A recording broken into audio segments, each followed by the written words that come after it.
Assalamualaikum warahmatullahi wabarakatuh.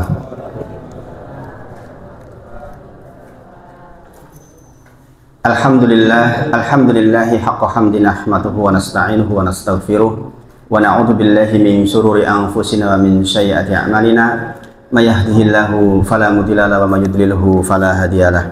Asyhadu an la ilaha illallah wa asyhadu anna Muhammadan abduhu wa rasuluh. Allahumma shalli ala Muhammad wa ala ali Muhammad.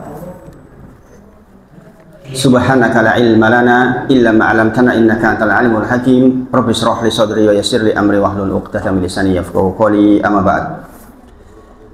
Bapak Ibu sedaya, kita tentu yang pertama berbahagia sekali. Alhamdulillah kita diberi kesempatan lagi oleh Allah Subhanahu wa taala di salah satu bulan yang istimewa, bulan Hurum, yaitu bulan Dzulhijjah.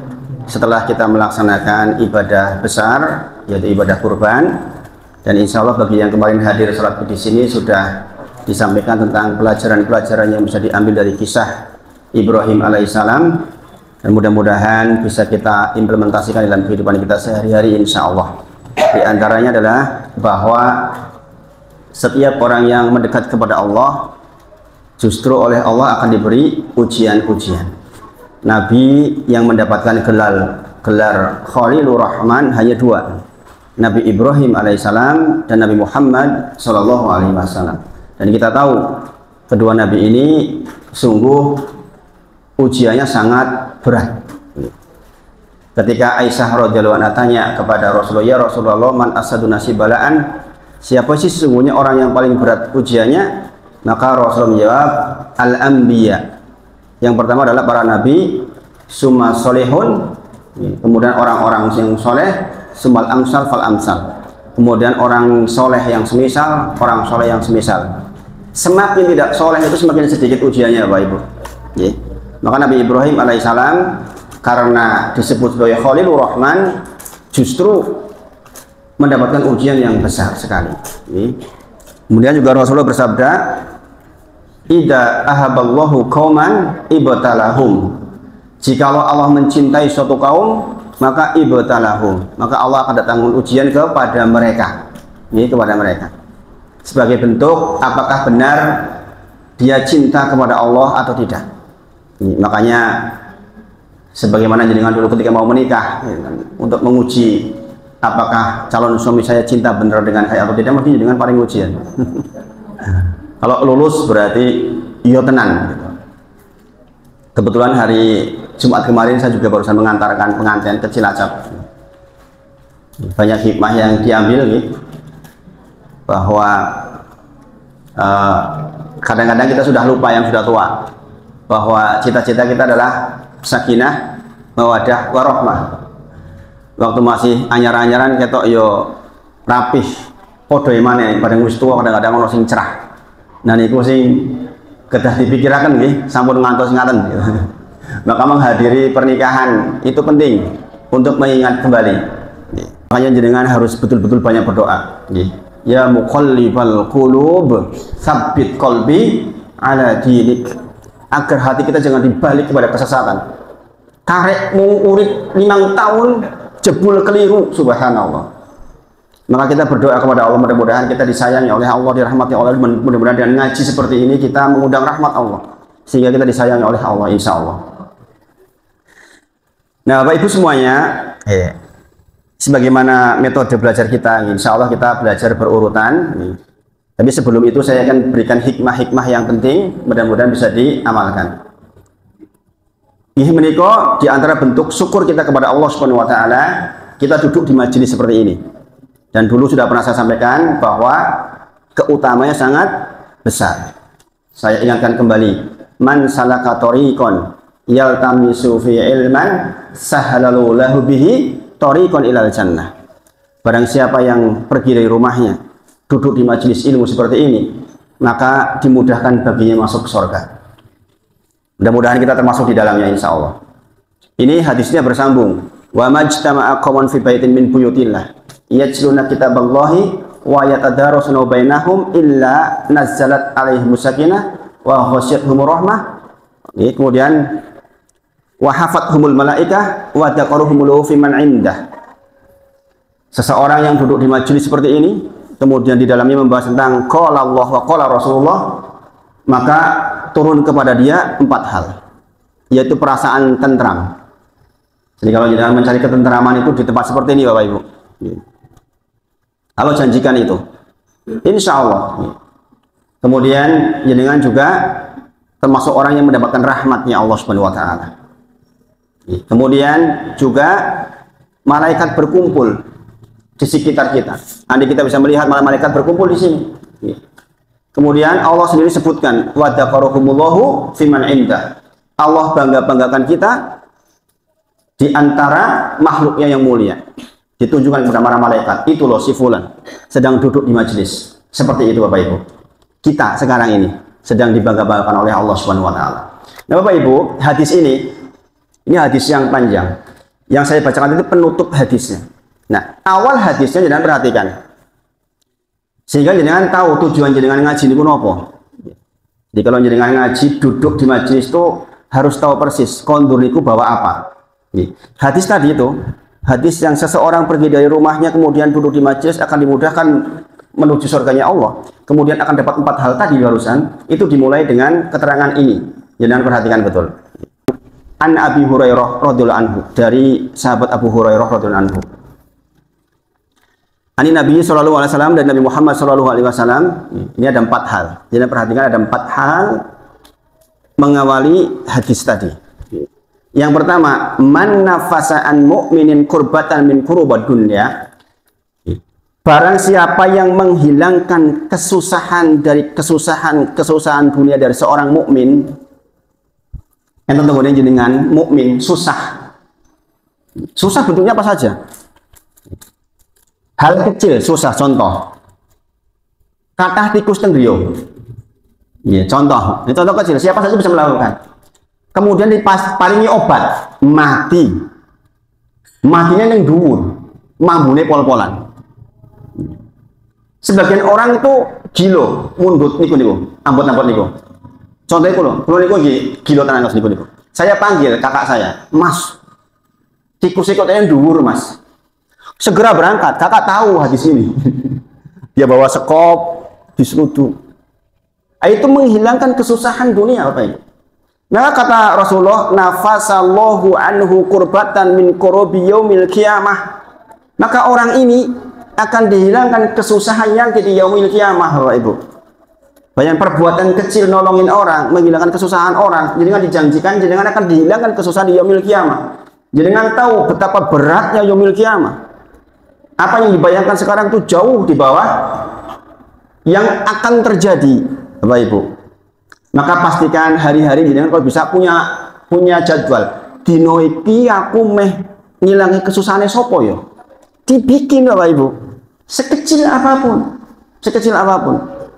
Mungkin ada orang butuh. Kalau ada orang butuh datang ke tempat jenengan, itu tanda Allah mau tolong jenengan itu. Jangan orang. Aku nyuruh di duit semulia kono. Repot ini.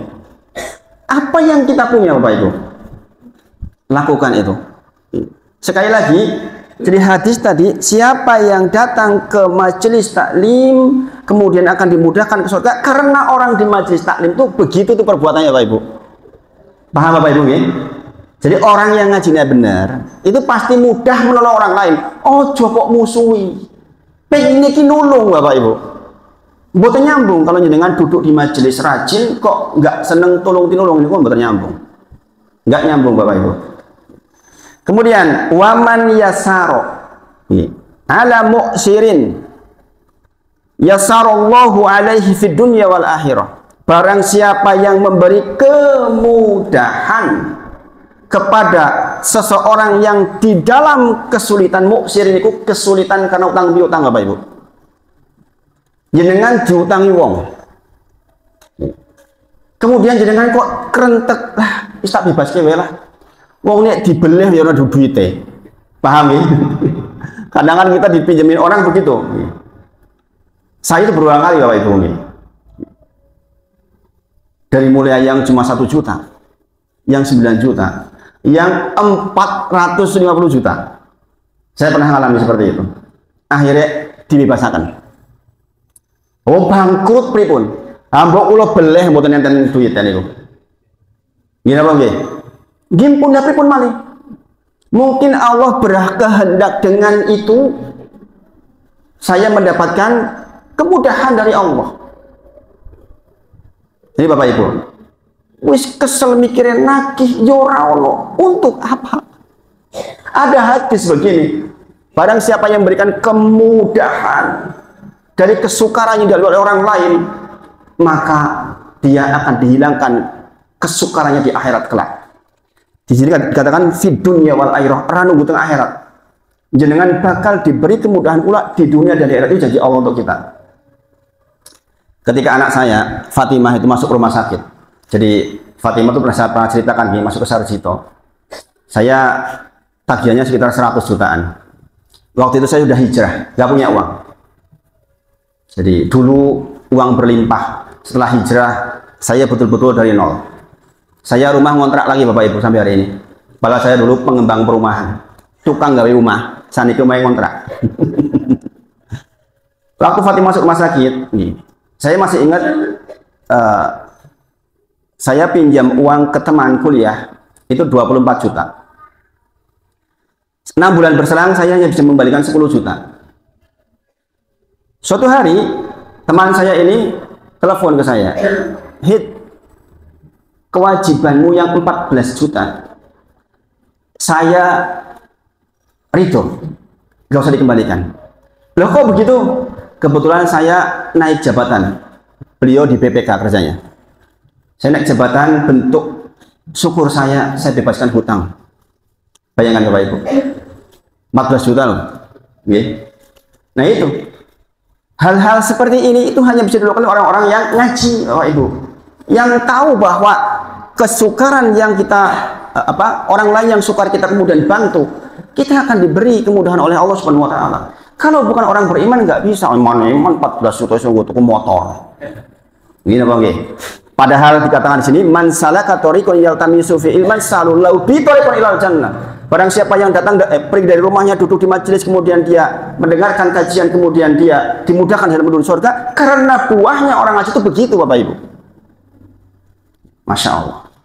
Kemudian waman sataro musliman satarahullahu fid dunya wal akhirah. Barang siapa yang menutup aib seorang muslim, maka dia akan ditutup aibnya oleh Allah di dunia dan di akhirat Bapak Ibu. Orang ditutup aibnya itu Masya Allah. Jenengan kalau dibuka aibnya, nggak ada orang mau dekat sama jenengan, gini Bang. Atine jenengan dikeluarkan sak sejatine mbok menawa mboten enten cerak jenengan tiyang wedi. Kalau kita diberitahu sesungguhnya kita malu kita Bapak Ibu. Maka betapa pentingnya ditutup aib oleh Allah di dunia dan di akhirat. Di dunia dan di akhirat. Makanya di antara syariat Islam Bapak Ibu tidak boleh membuka aib jika sudah ditutup oleh Allah. Nggak boleh Bapak Ibu. Orang mau menikah dengan janda, "Ndek men bojomu sing ndek men piye? Menurut piye?" Dijawab, "Oh bojoku ndek men kayaknya lebih gandeng timbang kowe." Mula ngamuk. Takun dijawab ngamuk. Nggak boleh Bapak Ibu. Orang nikah dengan janda sudah, yang kemarin ditutup. Orang naudzubillah. Katakanlah dia di masa mudanya pernah berzina, nggak ketahuan. Maka jangan pernah ceritakan saya dulu berzina sama si fulanah itu loh yang cantik itu. Subhanallah. Allah berkehendak tutup kok kita buka itu nggak boleh Bapak Ibu. Maka barang siapa yang menutup aib orang lain, Allah janjikan dia akan ditutup aibnya di dunia dan di akhirat. Maka ibu-ibu jangan suka ghibah, bahaya. Bahaya. Ghibah itu seperti makan bangkai saudaranya sendiri. Itu saya sudah pernah sampaikan. Kenapa begitu? Iya. Karena mayat itu kalau dicubit juga nggak balas gini mungkin. Gini mungkin. Dijotosi mayat balas buatan. Kenapa dikatakan seperti memakan bangkai? Iya, yang diceritakan tuh nggak ada di situ. Nggak bisa berada di sana jauh. Itu loh si Busri ini loh senengannya. Wongnya adoh. Buatan sakit balas. Nah ini makanya dikatakan seperti makan bangkai saudaranya. Kemudian yang keempat, wallahu fi aunil abdi makanal abdu fi aunil akhihi. Barang siapa yang senantiasa menolong saudaranya, maka Allah senantiasa tolong dia. Baru kemudian bunyi hadisnya, man salaka tariqan yaltamisu fi ilman sahalallahu bihi tariqan ilal jannah. Jadi buah ngaji panjenengan itu harus jadi orang yang baik, Bapak Ibu. Suka menolong. Jadi yang hadir malam hari ini, semoga Allah berikan taufik untuk hatinya mudah menolong orang lain. Bahasa mudah menolong berarti Kak, baik banget Bapak Ibu. Orang-orang rumus kok musuhi tonggo saya meli. Wong pengennya nulung lah kewalik dengan orang yang mau nolong. Makanya saya berharap betul ngaji kita ada efeknya Bapak Ibu. Ini langsung terasa. Dan ini insya Allah sangat membantu pekerjaan Pak Duku Pak RT. Masya Allah. Kalau ada soal kan datangnya ke Pak Duku Pak RT. Soal keluarga Pak Duku Pak RT, soal ini Pak Duku Pak RT kabeh numpuk. Masya Allah. Mudah-mudahan dengan ngaji kita benar-benar dirahmati oleh Allah Subhanahu Wa Taala. Insya Allah. Kemudian Bapak Ibu, malam hari ini saya rencananya sebenarnya melanjutkan tentang sholat berjamaah. Insya Allah saya sampaikan 1-2 hadis terkait dengan itu. Tetapi saya mencoba menjawab dulu pertanyaan yang menjadi PR kemarin. Kemarin kan waktunya mepet, jadi dengan Pak tentang masalah sholat tobat. Saya bahas malam hari ini tentang tobat. Nanti saya sekalian maksudnya, sekalian terang benderang bahwa sholat tobat itu salah satu sunnah ketika kita bertobat maksudnya. Salah satu hal yang bisa kita lakukan ketika kita bertobat. Yang pertama, Allah berfirman dalam Quran surah An-Nur ayat ke-31. Quran surah An-Nur ayat ke-31. Nah, ini dengan catat di rumah nanti bisa dibuka. Wa tubu ilallahi jami'an ayyuhal mu'minun la'alakum tuflihun. Dan bertobatlah kalian kepada Allah Subhanahu wa taala. Wahai orang-orang mukmin, orang-orang yang beriman. La'alakum tuflihun, agar engkau menjadi orang yang beruntung. Jadi di antara syarat keberuntungan adalah memperbanyak jumlah tobat. Apa tobat? Ucapan astagfirullah wa atubu ilaih. Ya Allah, ampunilah dosa-dosaku dan saya bertobat kepadamu. Itu tobat dengan lisan. Maka nanti kita bahas. Di samping dengan lisan juga ada dengan gerakan badan. Di antara gerakan badan yang ditanyakan oleh beliau kemarin tentang sholat tobat. Tetapi ada syarat-syarat lain terkait dengan tobat. Beberapa hal bahwa tobat itu menjadi tobat yang nasuha. Sebagaimana Allah firman dalam Quran surah At-Tahrim ayat ke-8. Surah At-Tahrim ayat ke-8. Ya ayyuhalladzina amanu tubu ilallahi taubatan nasuha. Tubu ilallahi taubatan nasuha. Nasuha itu artinya murni Bapak Ibu. Tobat sing tenanan. Tenan-tenan tobat. Ini ada pembahasan tersendiri. Jadi taubatan itu harus nasuha. Kemudian asarobukum ayyukafiru ankum sayyiatikum. Semoga Allah juga menghapus kekeliruan-kekeliruan kita di masa lalu. Ya, Masya Allah, ya, Masya Allah. Jadi tobat itu bukan hanya persoalannya dengan dihilangkan dosanya, bahkan dapat bonus dari Allah berupa dihapuskan, mendapatkan surga. Dikatakan wa yudkhilakum jannatin tajri min tahtihal anhar. Maka dengan itu engkau akan mendapatkan surga yang mengalir di bawahnya sungai-sungai. Jangan mungkin bayangkan, konek surga dibayangkannya dengan mengalir sungai-sungai. Iya, di Arab Saudi itu jarang sungai dulu. Kalau sekarang air banyak di Arab Saudi. Jangan lihat YouTuber yang memperlihatkan tentang keadaan Arab Saudi sekarang itu, Masya Allah. Sumber air sudah banyak sekarang di mana-mana. Saya kadang-kadang suka mengikuti YouTube-nya Alman Mulyana di Jawa Barat itu dia menceritakan tentang kisah-kisah yang langsung di sana, Masya Allah. Bagaimana keadaan Taif sekarang dan sekitar Mekah itu, Masya Allah. Kemudian yaumala yukhsilahum nabiyya waladina amanu ma'ahu, hari di mana para nabi dan orang-orang yang mengikutnya tidak dihinakan, Bapak Ibu. Jadi dengan akan mendapatkan kehormatan bagi orang-orang yang mengikuti Allah dan Rasulnya. Hari di mana para nabi dan para pengikutnya enggak terhina. Berarti sebaliknya yang enggak mengikuti para nabi terhinakan. Nah, ini dua di antara ayat yang menerangkan tentang betapa pentingnya taubat. Dan pertanyaan beliau saya kira nyambung, penting, karena kalau sudah sepuh ya itu yang paling penting Bapak Ibu. Apalagi yang dicari?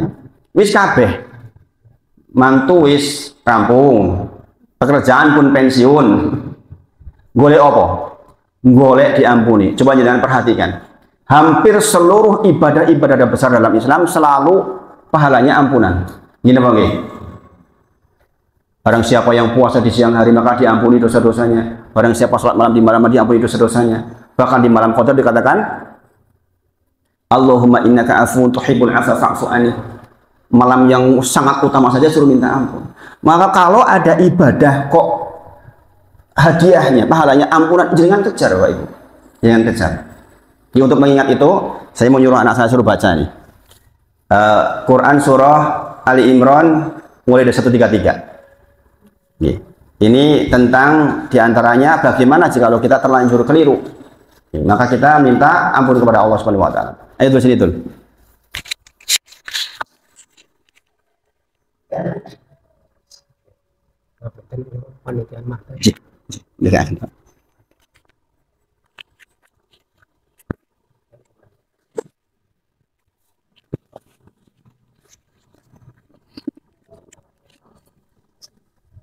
Aja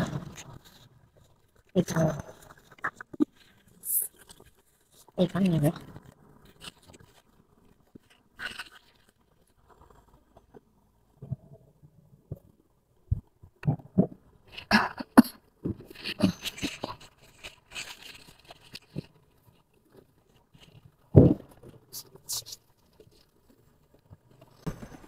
A'udzu billahi minasy syaithanir rajim.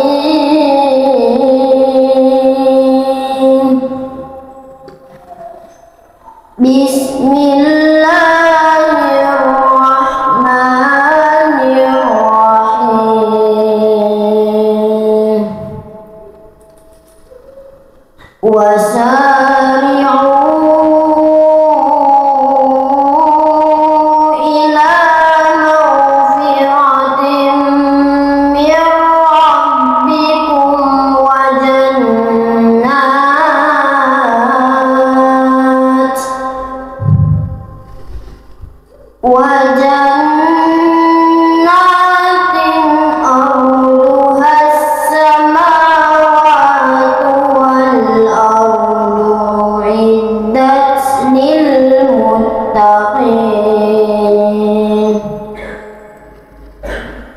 الذين ينفقون في السراء والضراء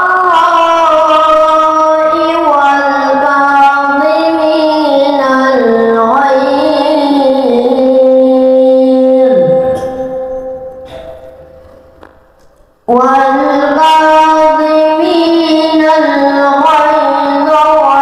والعافين عن الناس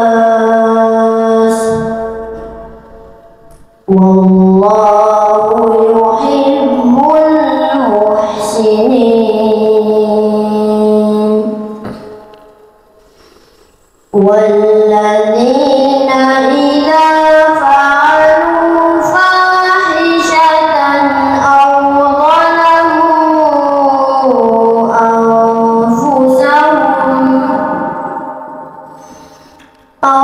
ظلموا أنفسهم ذكروا الله فاستغفروا لذنوبهم ومن يغفر الذنوب إلا الله ولم يصروا على ما فعلوا وهم يعلمون أولئك جزاؤهم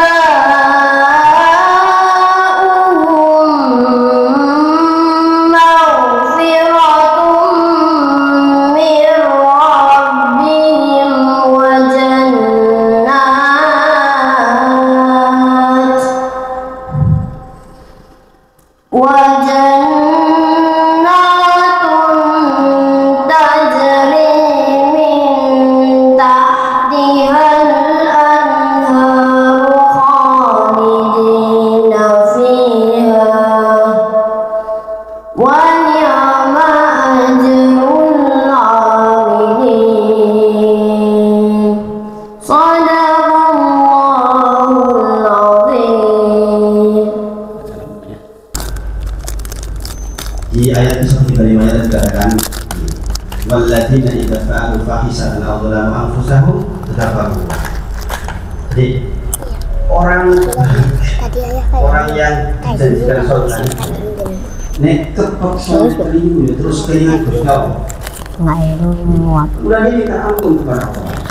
Jadi ditanya oleh beliau, bagaimana sholat hamba? Bukan lanjutan dari minta ampun kepada Allah Subhanahu wa Ta'ala. Dan ini menjadi wajib ketika kita berdosa orangnya. Jadi namanya minta ampun itu kewajiban memang buat orang-orang yang merasa berdosa segera. Ini kata Allah, walladzina idza fa'alu fahisatan aw dzalamu anfusahum dzakarullah. Maka dia segera ingat Allah dan dia minta ampun kepada Allah. Dan dia ingat perbuatan itu. Oh, cuma coba ngomong ulang-ulang ketinggalan ulah. Walaupun ada orang untuk pada rokok ini susah. Yang masih rokok. Kok besok rokok banget kan Ustaz? Bicara kemarin ketemu konco kayak wah mulai benar. Tadi kamu tahu nggak yang Tapi begitu kita ingat itu dosa misalnya, maka kita segera minta ampun kepada Allah Subhanahu wa Ta'ala. Lalu semuanya, dari situ kita tahu betul bahwa tertuju kepada setiap orang yang namanya tobat itu. Betapa luasnya rahmat Allah. Maka jangan pernah berputus asa untuk bertobat kepada Allah Subhanahu wa Ta'ala, walaupun sangat banyak dosanya. Hari-hari ini tuh subhanallah, untuk tidak berdosa tuh susah. Begitu jangan pegang gadget, isinya imung dosa tok. Gini apa nih? Ada gambar yang tidak pakai jilbab, dosa nggak boleh ditonton? Dosa Pak Ibu, itu dosa. Kalau jangan nggak astagfirullah, jangan menumpuk dosa-dosa. Beda dengan zaman dulu nih. Zaman dulu nggak ada gadget, sekarang itu luar biasa pengaruh gadget. Jadi dalam satu hadis yang lain dikatakan, ya ibadi innakum tukhti'una, ini hadis qudsi. Ya ibadi innakum tukhti'una laila wan nahar. Wahai hambaku, kalian itu berbuat dosa siang dan malam.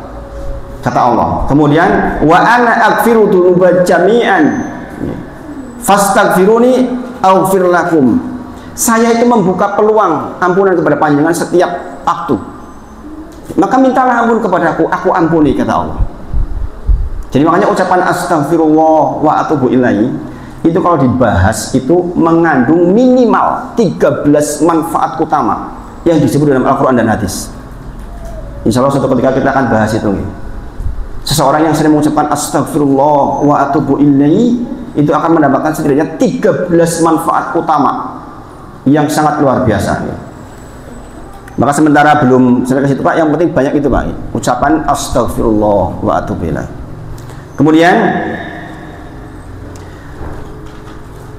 Allah tuh cinta banget Bapak Ibu dengan orang yang minta ampun. Sampai-sampai ada hadis begini. Tolong hadis ini didengarkan tapi jangan salah pengertian. Karena hadis ini berat bagi yang belum cukup paham. Saya sampaikan ini tapi saya kasih pengertiannya supaya paham.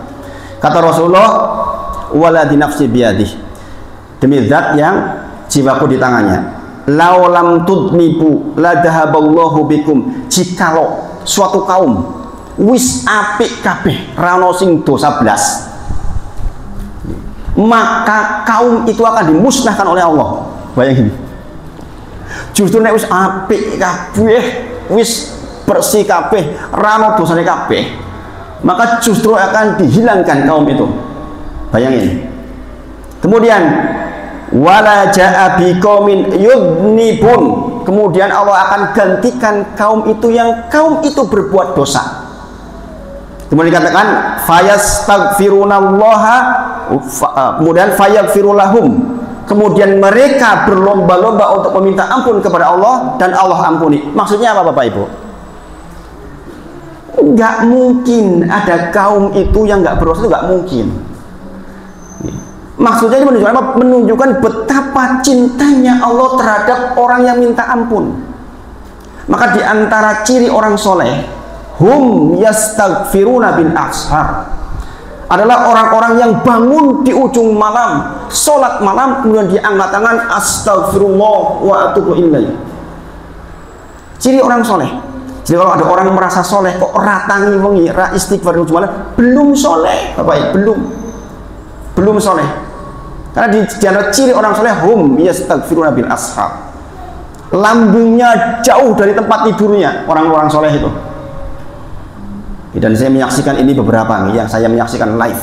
Ada orang-orang yang jam 1 itu sudah bangun sampai pagi tegak sholat malam, zikir sampai pagi. Itu nggak sedikit Bapak Ibu yang saya temui seperti itu. Maka mereka adalah orang-orang yang termasuk pandai mengendalikan diri setelah ba'da isya, yang nggak mau beraktivitas yang aneh-aneh. Dia segera istirahat agar bisa dibangun di setengah malam. Karena ciri kesolehan seperti itu Bapak Ibu. Di zaman sekarang itu susah. Bar isya yo kegiatannya oke tenan. Sing judulnya ngangkring, sing judulnya warna-warna itu. Ya sekali waktu voli malam hari misalnya, yang muda-muda boleh. Nanti jangan pendak wengi, jangan. Enggak nyunah. Bulu tangkis malam sekali-kali boleh, sekali-kali. Ini pendak wengi. Lah terus engkau tangine wengi kepripun? Ibarat ciri kesolehan adalah hum yastaghfiruna bil ashar. Saking cintanya Allah dengan pengampunan, maka sampai seperti itu dikatakan. Walaupun sekali kan tidak mungkin ada kaum yang sama sekali nggak mungkin, mustahil. Ini hadis ini menunjukkan betapa Allah cinta terhadap orang yang minta ampun kepada Allah Subhanahu wa taala. Dikatakan ya ibna Adam, law balagha dzunubuk, wahai bani Adam, jikalau dosamu itu memenuhi langit, koyo awan gitu loh, dan kau minta ampun kepadaku, kata Allah, maka aku ampuni kalian. Niku Pak, Masya Allah. Jadi di antara rangkaian tobat itu yang paling penting justru di bagian ini. Perasaan bahwa kita merasa bersalah, kemudian kita beristighfar kepada Allah Subhanahu wa taala.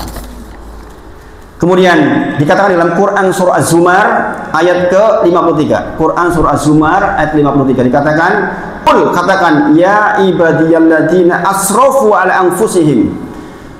Katakan kepada orang-orang yang israf itu dosanya wahmen. Yo zina, yo riba, yo nakal, yo sing elek kabeh. Dilakoni kabeh. Israf namanya. Dikatakan la taqnatu min rahmatillah. Jangan sekali-kali panjenengan putus asa dari rahmat Allah. Bayangin, yang sudah seperti itu saja suruh jangan putus asa kepada Allah Subhanahu wa taala.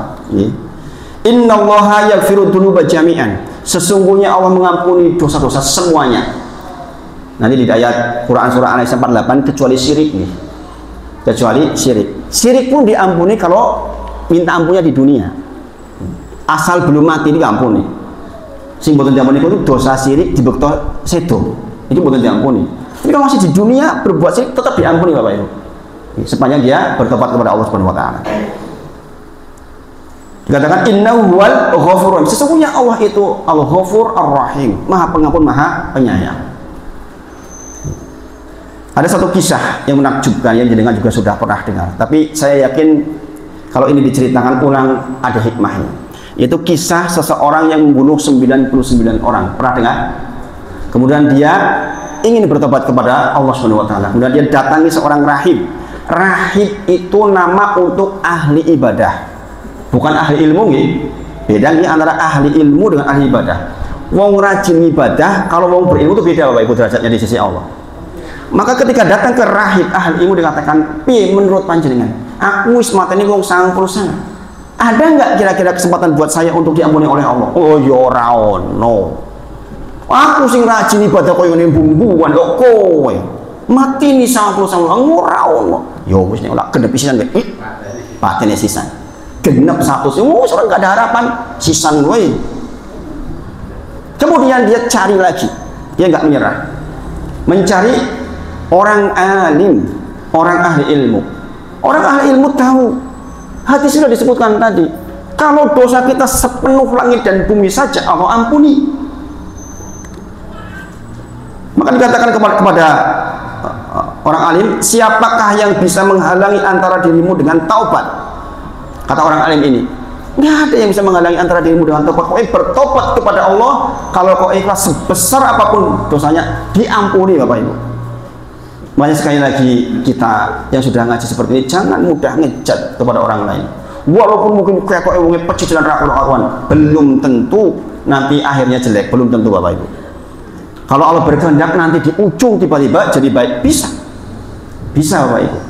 Ini pula yang membuat kita kalau melihat anak kita mungkin nakal mudah mengampuni. Nakal menguana karu-karuan ini modir Bapak. Subhanallah. Kadang-kadang begitu orang tua. Anak muda zaman sekarang mulai SMP kelas 2 kelas 3 wis mulai itu niku. Wis mulai ngelawan wong tua, wis kondone ngeyel gitu.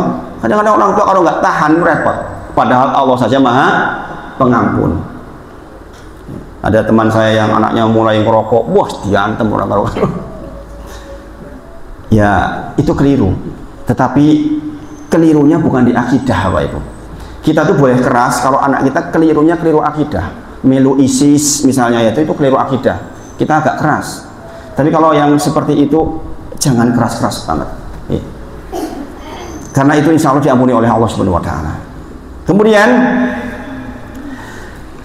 orang ini Bapak Ibu sama orang alim disuruh menemui sebuah tempat yang di dalamnya banyak orang soleh. Jadi Bapak Ibu ini hikmahnya apa? Nek jenengan niat tobat yo cabut tenan soko pergaulan sing ngelek mau nih. Ini penting Bapak Ibu. Dan dikatakan oleh orang alim jangan pernah kau tengok ke belakang lagi. Itu pesannya. Menujulah ke tempat orang-orang di sana, di daerah sana yang orangnya orang-orang soleh, orang-orangnya ruku, sholat, dan kamu pergilah ke sana, jangan pernah tengok sedikit pun. Wong nek nengok meneh nak melu meneh.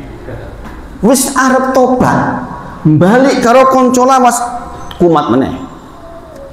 Maka apa sampai kepada orang-orang soleh itu penting Bapak Ibu. Teman itu penting. Kemarin di pertemuan sebelumnya saya bahas tentang Quran surah An-Nisa 69 wa hasuna ulaika rafiqa. Mereka itulah sebaik-baik teman orang-orang soleh Bapak Ibu. Jadi sekali dengan niat tobat Pak, jangan pernah balik lagi. Usahakan menuju ke sana. Ternyata ketakdir orang ini meninggal sebelum sampai ke tujuan. Gini Pak, begitu bukan kisahnya. Nah, maka kemudian malaikat rahmat dan malaikat adab itu rebutan ini. Iki nggak mungkin neraka iki orang ngopo-ngopo. Sholat belum tahu apa belum tahu kok. Tapi yang satu kan enggak, ini jatah saya ini. Maka dikirimlah malaikat dalam bentuk manusia untuk menengahi. Untuk menengahi keadaan ini, Bapak Ibu. Yang menakjubkan. Yang menakjubkan dari kisah ini adalah saking Allah tuh cinta banget tuh dengan yang namanya pengampunan. Allah tuh berfirman, wahai tempat yang ditinggalkan, menjauhlah. Wahai tempat yang dituju mendekat. Jadi hari itu tuh mengkeret Bapak Ibu. Jarak yang dituju jane podo nih. Sama Allah diperintahkan untuk nyerep. Sehingga kon ngadoh sampai segitunya Allah perintahkan kepada tanah, kepada bumi. Agar orang ini termasuk yang diampuni. Maka kemudian setelah itu ukurlah. Ternyata ketika diukur lebih dekat ke tempat orang soleh. Urung apa-apa nih kita yang ini diampuni Bapak Ibu, surga bayangin. Makanya Bapak Ibu, dari sini kita tahu betapa pentingnya yang namanya bertobat kepada Allah Subhanahu wa taala. Apalagi yang sudah rajin ngaji, harus banyak sekali ucapan astagfirullah wa atubu ilaih. Nah Bapak Ibu semuanya, seberapa sekarang? Sebentar lagi nih. Yang bicara tentang tobat itu memang penting sekali. Nanti sampai kepada sholatnya. Apa saya balik dulu nih, ke bagian sholatnya dulu saja biar nanti nggak ketinggalan. Jadi di samping dengan tobat dengan ucapan astagfirullah wa atubu ilaih, di antara sunnah tambahannya, nggak harus Bapak Ibu, nggak harus. Sunnah tambahannya adalah sholat 2 rakaat dengan niat untuk minta ampunan kepada Allah Subhanahu wa taala. Sholat ini adalah sholat yang ada sebabnya. Maka saya koreksi jawaban kemarin. Maka sholat ini termasuk sholat yang boleh dilakukan di waktu yang terlarang. Jangan tahu waktu terlarang sholat ba'da asar sampai datang waktu maghrib, ba'da subuh sampai datang waktu suruh, itu asalnya terlarang. Bukan yang salah sholat, gini begini. Tapi khusus untuk sholat ketika ada sebabnya boleh. Contoh, jenengan masuk masjid ba'da asar, Sunahnya tahiyatul masjid boleh, sebab jenengan melakukan sholat yang ada sebabnya. Ada orang meninggal ba'da asar, opo yo disolati? Yo tetap disolati. Paham Bapak Ibu ya? Jadi sholat yang terlarang itu yang mutlak saja tanpa ada sebab. Tapi kalau ada sebabnya yang terkait dengan syariat dibolehkan, termasuk sholat tobat ini. Jenengan bar sholat asar kok terus jenengan gawe dosa, maka segera jenengan bertobat kepada Allah. Astagfirullah wa atubu ilaih. Kemudian jenengan sholat 2 rakaat, jenengan perbanyak astagfirullah wa atubu ilaih. Itu termasuk yang dibolehkan. Bagaimana caranya? Sama seperti melaksanakan sholat 2 rakaat yang lain. Jadi itu Pak. Jadi tanpa ada batasan waktunya. Siang malam boleh, termasuk waktu yang terlarang. Yang penting jenengan lagi merasa aku kok bareng gawe dosa, maka saya khawatir meninggal setelah berdosa belum bertobat, maka segera jenengan bertobat dan sholat 2 rakaat. Dalilnya apa? Hadis dari Abu Bakar As-Siddiq radhiyallahu anhu. Walaupun ini derajat hadisnya nggak sahih, tetapi maknanya benar. Karena nanti di ujung hadis ini dibacakan ayat yang tadi. Dikatakan ma min abdin yudnibu dzamban. Jika panjenengan sebagai seorang hamba melakukan perbuatan dosa, fayuhsinu tuhuro, kemudian ia bersuci dengan baik, jenengan berdosa, kemudian jenengan wudu, bersuci dengan baik, sumayakumu yusoli rok'ataini, kemudian jenengan berdiri melaksanakan sholat 2 rakaat. Kata Rasulullah, summa yastaghfirullaha illa ghufirallahu. Maka kalau kemudian dia beristighfar kepada Allah dan bertobat kepada Allah, Allah ampuni dia. Ini dalilnya Bapak Ibu. Jadi ada kata-kata summa yaqumu yusolli raq'atain, kemudian dia berdiri untuk sholat 2 rakaat. Ini dalil tentang bahwa tobat diikuti dengan sholat 2 rakaat. Maka orang sering menyebutnya sebagai sholat tobat. Itu penamaan saja sebenarnya. Kemudian dikatakan tsumma qara'a hadhil ayat, kemudian dibacakan ayat ini, yaitu yang dibacakan tadi Abdullah, Ali Imran 135. Walladzina idza fa'alu fahisatan aw dzalamu anfusahum dzakuru, dan seterusnya tentang tobat, yaitu orang-orang yang ketika dia berdosa maka dia segera ingat Allah dan dia minta ampun kepada Allah Subhanahu wa taala. Itu Bapak Ibu. Nah, itu jawaban jenengan Pak, satu sesi jawaban jenengan ini. Karena ini memang penting. Karena memang penting. Kemudian pertanyaan yang kedua yang lewat WA ini, pertanyaannya adalah apakah jikalau saya sholat hajat, sholat tahajud, sholat witir, apakah dikiranya dipisah-pisah masing-masing sholat atau digabung jadi satu setelah semuanya selesai? Saya sampaikan dulu Bapak Ibu, sholat malam itu secara umum namanya sholatul lail, sholat malam. Dibagi menjadi 2 lagi. Kalau sholat malamnya dilaksanakan setelah tidur namanya sholat tahajud. Jadi kalau sebelum tidur ya sholat lail biasa. Syarat tahajud harus tidur dulu. Itu bagian dari sholat malam sebenarnya. Sholat malam yang dilakukan setelah tidur namanya tahajud. Kalau di bulan Ramadan dinamai dengan sholat taraweh sebelum tidur, ya kan? Nah, kemudian ada penyebutan-penyebutan yang lain. Secara umum sebenarnya ini sunnah. Penyebutan misalnya sholat hajat, sholat ini, sholat ini, sholat ini, sholat. Nanti kita bahas di jenis-jenis sholat sunnah. Nah, bagaimana zikirnya? Silahkan. Tidak ada aturan khusus Bapak Ibu. Jenengan bar sholat 2 rakaat, kemudian jenengan zikir la ilaha illallah wahdahu la syarikalah, lahul mulku wa lahul hamdu wa huwa ala kulli syai'in qadir, astaghfirullah wa atubu ilaih. Silahkan.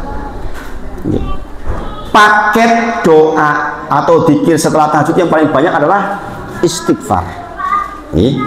Hum yastaghfiruna bil ashar tadi. Jadi kalau jenengan 2 rakaat kemudian istighfar, boleh. Silahkan. Atau jenengan misalnya sholat witirnya di awal malam. Nek ngono saya tak zikir untuk ba'da sholat ba'da witir, silahkan, gak apa-apa. Nanti malam bolehkah nambah lagi? Silahkan, boleh. Yang penting tidak witir lagi. Meskipun afdolnya witir itu terakhir, itu afdol. Ini daripada mboten witir. Saat ini jenengan witir 3 rakaat, nanti malam kalau bangun jenengan sholat tahajud, silahkan. Sing penting mboten ditutup malih kali witir. Adapun pendapat yang mengatakan witir yang pertama dibatalkan dengan menambah 1 sholat, itu lemah dalilnya. Itu ada pendapat seperti itu di madzhab Syafi'i. Nek ngono berarti nek aku neh witir meneh, witir sing mau tak batal dengan cara saya mengenapkan sholat 1 rakaat dulu, baru 2 rakaat, 2 rakaat, 2 rakaat, terakhirnya nanti sholat lagi 3 rakaat. Itu ada pendapat seperti itu, tapi itu lemah pendapatnya. Lemah. Kemudian misalnya setelah sholat witir dengan mengucapkan Subhanal Malikil Quddus, di antara zikirnya itu dengan sudah hafal Subhanal Malikil Quddus. Bagaimana cara mengucapkannya? Rasulullah kebiasaannya adalah 2 yang pertama keras, yang ketiga lebih keras. Subhanal Malikil Quddus, Subhanal Malikil Quddus. Kemudian Rasulullah naik suaranya, Subhanal Malikil Quddus, sampai 6 harokat. Yang terakhir Rabbil Malaikati Warruh, itu tambahannya. Dan zikir-zikir yang semisal itu. Jadi digabungkan atau dipisah-pisah tidak masalah. Yang tanya mungkin yang hadir, ibu-ibu atau bapak, saya nggak tahu, bisa dipraktikkan seperti itu. Kemudian sampai jam berapa Mas? 5 menit lagi. Saya sampaikan tentang 1 hadis terkait dengan sholat jamaah kita, yaitu dari Anas bin Malik radhiyallahu anhu. Ini ada manfaat besar yang kita ambil. Teknis sholat berjamaah. Sholaitu ana wa yatimun fi baitina khalfan Nabi sallallahu alaihi wasallam wa ummi Sulaim khalfana. Saya, kata Anas bin Malik, sholat di belakang Nabi Muhammad sallallahu alaihi wasallam di rumah kami. Ini ceritanya Rasulullah itu diundang oleh Mulaikah. Mulaikah itu neneknya Anas bin Malik, orang miskin Bapak Ibu. Ini sekaligus faedahnya adalah seorang pemimpin kalau diundang orang yang miskin datang, walaupun mungkin makanannya nggak enak. Ini buktinya. Rasulullah diundang oleh Mulaikah, orang miskin. Bukti miskinnya apa? Ketika Rasulullah datang, kemudian ini di waktu duha, Rasulullah datang kemudian tanya mana tempat sholatnya. Kemudian Anas bin Malik nyari tikar. Tikernya itu pun linting, pun suwe buatan tinggo. Sampai supaya lurus lagi dikasih air dulu, ben lurus. Saking miskinnya Bapak Ibu. Ya bisa bayang orang miskin jamu Rasulullah paling mbok sama saya tempe benguk mungkin tapi tetap kudu datang Bapak Ibu. Pemimpin itu begitu. Masya Allah. Jadi dikatakan sholat itu ana wa yatimun fi baitina. Saya sholat dengan anak yatim di samping saya, di belakang Nabi Muhammad SAW. Kemudian di belakangku ibuku Ummu Sulaim dewean. Nah Bapak Ibu semuanya, jangan perhatikan faedah dari hadis ini. Yang pertama, bahwa anak yang tidak atau belum balik itu tidak memutus soft, tidak memutus soft. Jadi jangan jenengan anak belum balik diusir-usir, jangan, nggak memutus soft. Yang penting sudah mumayyiz. Mumayyiz itu berarti pun ngerti elek kalau api, dikai permen kalau gede ya milih permen, maksudnya itu pun mumayyiz itu.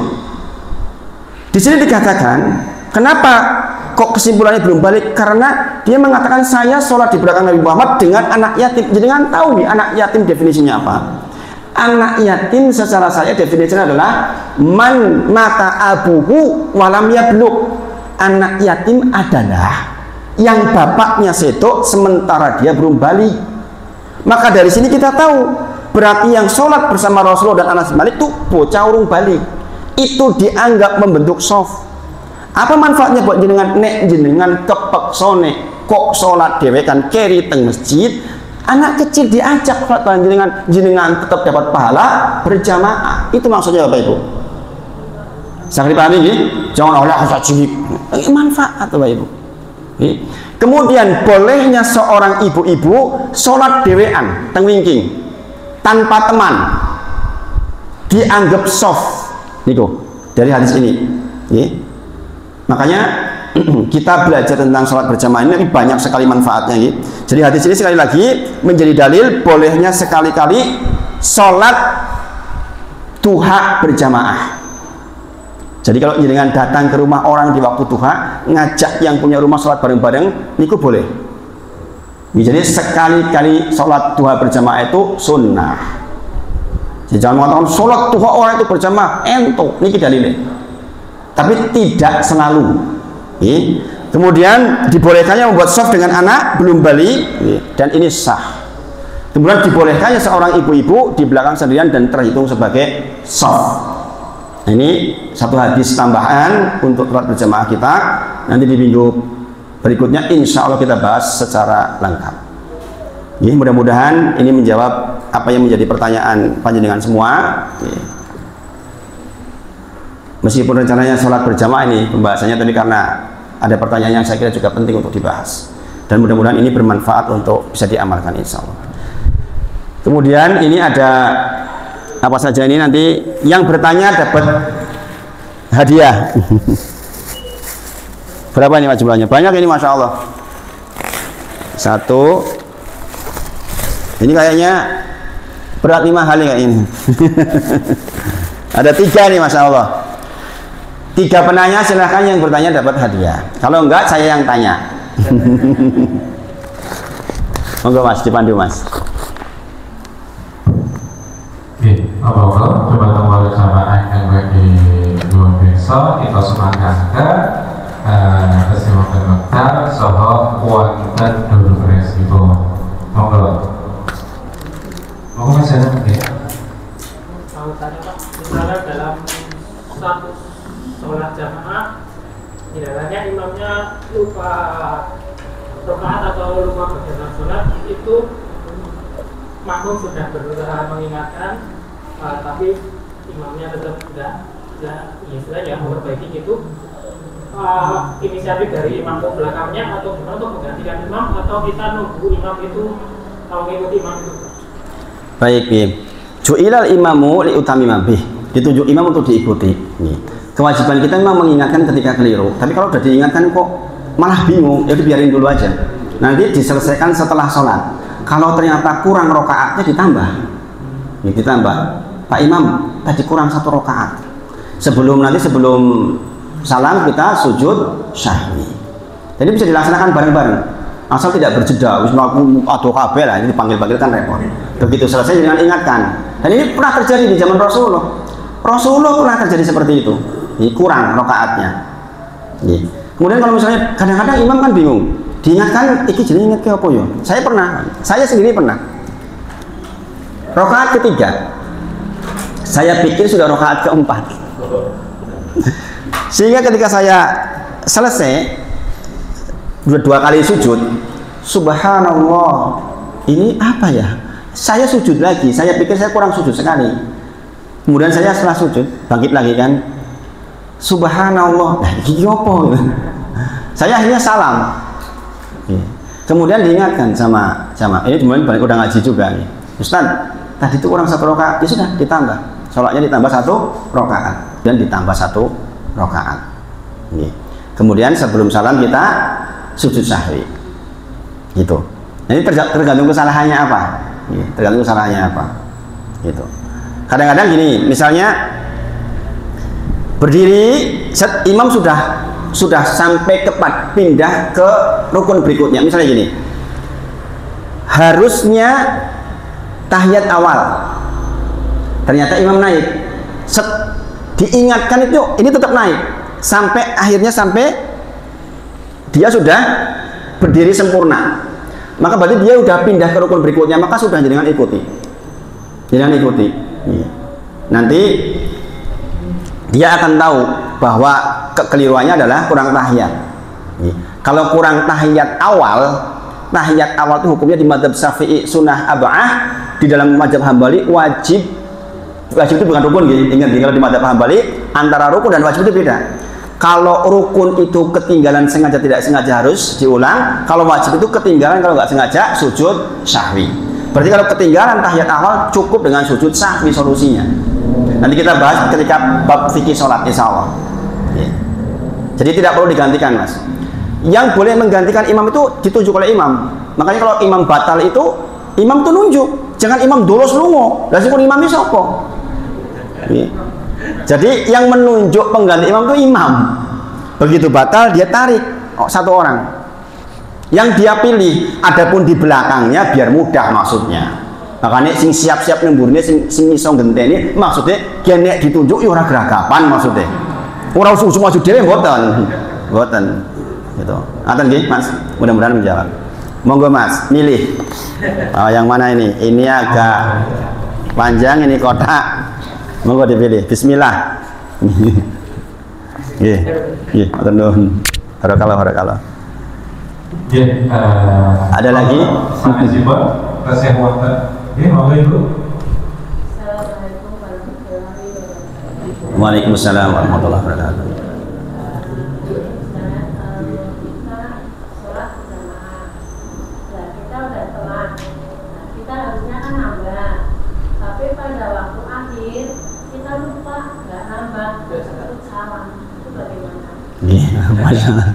Sebenarnya pertanyaannya mirip ya dengan yang tadi. Masbuk, keri sak rokaat. Jebul milu salam. Bisa terjadi ya jenenge wong tuwa. Ya wis mulai lupa-lupa mikir kayak apa wae nang omah, melu 12 jebule kurang siji. Ditambah, Bu. Ditambah jenengan berdiri lagi nambah 1 rakaat. Salam ulang kemudian sujud sahwi jenengan. Sebelum salam sujud sahwi. Ini sujud sahwi dua kali sujud bisa, ya. Seperti itu Bu, ditambah. Jadi yang kurang itu ditambah. Iya, walaupun sudah salam.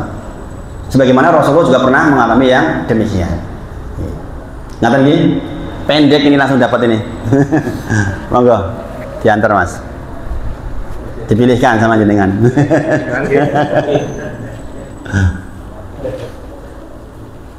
Ibu-ibu sering kayak gitu nih, lali ibu sering nih, karena mikir ke anak, mikir ke kumbahan, mikir ke warna-warna, kadang-kadang begitu nih lali. Masih ada satu lagi?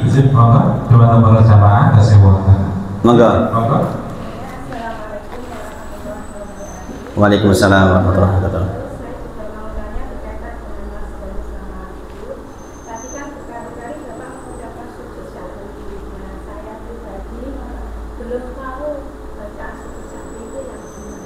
Ji. Pakai bacaan yang biasa nggak apa-apa. Subhana rabbiyal a'la nggak apa-apa. Atau referensi yang ada banyak referensi nanti dengan bacaan sujud sahwi nanti di searching di Google aja kalau itu. Karena ada sekitar hampir 6 bacaan. Ya, ada beberapa pilihan. Nanti jangan boleh pilih salah satunya. Pakai bacaan yang sujud biasa nggak apa-apa. Subhana rabbiyal a'la cukup. Atau robik firli cukup, bisa itu. Jadi ada beberapa pilihan. Nanti di pembahasan tentang sholat munfarid, kita akan bahas lengkap tentang itu insya Allah dari awal sampai akhir insya Allah. Nanti dengan buka ulang tentang referensi bacaannya apa saja bisa dipilih salah satunya insya Allah. Ngaten nggih? Sudah nih.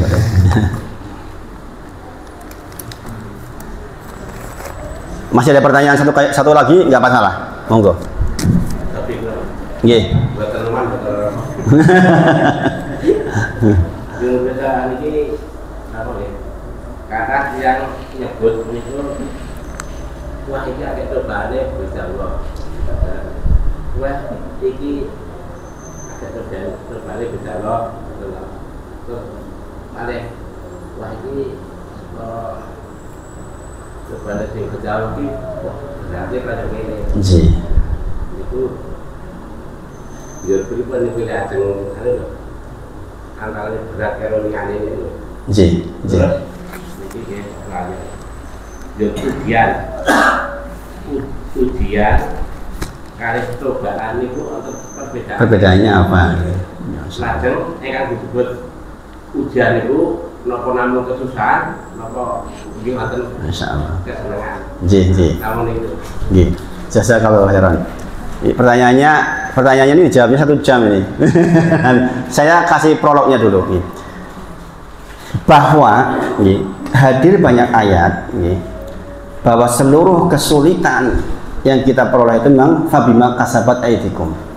Perbuatan dari tangan kita. Nah, tangan kita maksudnya dosa-dosa maksudnya. Memang secara asal dosa-dosa itu menimbulkan kafarah. Kalau Allah masih cinta dengan panjenengan, dengan kita semua Bapak Ibu, kalau jenengan kok gawe dosa, terus kali Gusti Allah kok jenengan dikafarah dengan susah, sakit, itu justru tanda cinta Allah pada panjenengan. Karena diselesaikan di dunia. Makanya jangan perhatikan, orang-orang soleh itu kadang-kadang di akhir hidupnya kadang-kadang justru luar biasa ujiannya. Kadang-kadang sakitnya tuh berat sekali. Jadi kan Imam Syafi'i rahimahullah taala setahun terakhir itu sampai duduk di majelis saja sampai kudu diadangi nganggo ember karena sakit. Sampai berdarah-darah. Guru saya orang Klaten dulu, guru agama di Cilacap. Itu masya Allah, saya tahu orang soleh, tapi menjelang meninggal itu gosong badannya Pak. Jadi dibuat sakit, yang sakitnya itu sudah menjadi kafarah yang bersih. Jadi kalau Allah cinta pada panjenengan, jenengan itu kontur dalam kondisi bersih. Tapi menakjubkannya ketika dimandikan kembali normal, kembali seperti kulit biasa. Dan saya pernah cerita pada jenengan di sini, di masjid sini, dekat sini ada yang istri marbotnya begitu, mungkin jenengan kenal. Kesaksian yang ngangkat, koyong ngangkat kapuk, nggak ada, masya Allah. Ketika dimandikan kecelakaan meninggalnya kan di Jalan Bantul, rusak kan itu. Begitu dimandikan kena air langsung hilang, langsung bersih total. Saya tanya ke suaminya, bulan dekat dengan saya, Mas, opo amalane bojomu iso kaya ngono kuwi? Enggak ada yang istimewa katanya. Ini perempuan ibu ya. Enggak ada yang istimewa. Apa istimewa? Enggak ada istimewanya. Tapi satu, kata dia yang saya perhatikan, dia itu entengan banget tertulung. Sibuk koyo opo nek jare tulung mangkat. Ini masya Allah. Dan kebetulan anaknya yang satu diuji oleh Allah dengan harus di SLB. Itu juga berat. Ujian punya anak yang di SLB kan berat ya. Tapi dia sabar. Jadi ketika meninggal seperti itu. Kemudian apa perbedaan ujian dengan cobaan? Sebenarnya mirip-mirip Pak itu. Mirip-mirip sebenarnya. Maka kata ibtalahum, diuji ya dicoba Pak. Apakah ujian dalam bentuk kesulitan? Tidak. Tidak. Sayangnya ujian yang dalam bentuk kemudahan itu banyak yang nggak lolos. Jangan lihat secara dalam Al-Quran dan hadis, yang banyak lolos itu ujian susah. Nek ujian luwih ki kebanyakan nggak lolos. Contoh, naudzubillah, Fir'aun laknatullah alaihi. Musuhnya Nabi Ibrahim, siapa namanya? Siapa? Musuhnya Nabi Ibrahim siapa namanya? Raja Namrud ya. Namrud laknatullah alaihi. Itu orang-orang yang diberi kelebihan, justru nggak berhasil. Kemudian Korun terkenal kan begitu itu. Korun sampai disebut harta Korun pada temu Mesir itu atuh men. Bahkan jenengan mungkin punya anak namanya Korun nggak bakal mau toh. Jenengan anaknya dengan Mas Korun, ora gelem katanya. Padahal dia hartanya sedemikian. Maka ibu-ibu bapak-bapak, kalau jenengan hari ini ada yang hadir kok jenengan diberi kelebihan harta, pastikan jenengan bertakwa kepada Allah dengan kelebihan harta itu. Karena kebanyakan orang diberi kelebihan itu cenderungnya sombong. Sombong ora krasa. Sombong yang tidak terasa itu yang paling bahaya. Contoh, orang sombong dengan ilmunya. Contoh, ini contoh kecil. Kita jilbab sudah besar, datang kepada orang yang jilbabnya masih kecil, dipeluk. Mudah-mudahan kue kudungannya suwe-suwe bener ya. Itu orang yang dibeli itu sakit itu. Mungkin tujuannya apa? Tidak seperti dia mengatakan kue kirung bener aku wis bener. Hati-hati. Gini bang, subhanallah. Makanya jadi pendakwah kayak saya tuh banyak istighfar Bapak Ibu. Kenapa saya mengajarkan banyak hal? Saya insya Allah mudah-mudahan Allah jaga saya nggak pernah merasa lebih pintar dari lain. Saya sangat mungkin keliru dan saya perbaiki. Jangan takut kita mengaku keliru, jangan takut. Apalagi kekayaan Bapak Ibu. Orang yang bisa bersandar dengan Allah menangis itu jadi orang yang kurang. Nek luwih orang butuh. Itu loh. Dan kadang-kadang mengecilkan teman-temannya. Contoh, kesombongan dengan harta. Aku ki yo urip wis suwe yo, patute yo nek nggo bojo ki yo di kei fasilitas sing apik, tuku mobil sing apik lah. Di ben bojoku seneng, di depan orang yang mobil elek. Ah niku sombong Bapak Ibu. Pasti ada kesombongan di hati, subhanallah. Nah yang seperti ini bahaya. Nah, itu ujian kelebihan Pak. Jadi ujian itu bukan kekurangan, dan faktanya ujian kelebihan justru banyak itu. Makanya ada doa Nabi Muhammad SAW yang mungkin jenengan nggak pernah mau mengamalkan. Ya Allah, hidupkan saya sebagai orang miskin, matikan saya bersama orang miskin, bangkitkan saya bersama orang miskin. Gelem boten jenengan terus niku doane. Pengen lah sugih ning terus mlebu surga loh. Tapi kenyataannya banyak dengan kelebihan justru malahan susah. Maka sekali lagi ujian dalam kekurangan, faktanya di dalam sejarah lebih banyak berhasil ibu-ibu. Jadi kalau jenengan ada yang kurang, nikmati saja, nikmati saja. Makanya saya juga nggak gumun, karena saya udah pernah juga sugih ya wis tau. Jadi boten gumun insya Allah. Yang penting kita di dalam kemiskinan, dalam kekurangan jaga diri, tidak meminta-minta, tidak mengeluh, bertauhidlah kepada Allah. Nah itu Bapak Ibu, jadi ngaten Pak, nanti insya Allah ada pembahasan khusus tentang masalah itu, ayat-ayat yang terkait dengan itu insya Allah. Mudah-mudahan jadi hikmah buat semuanya.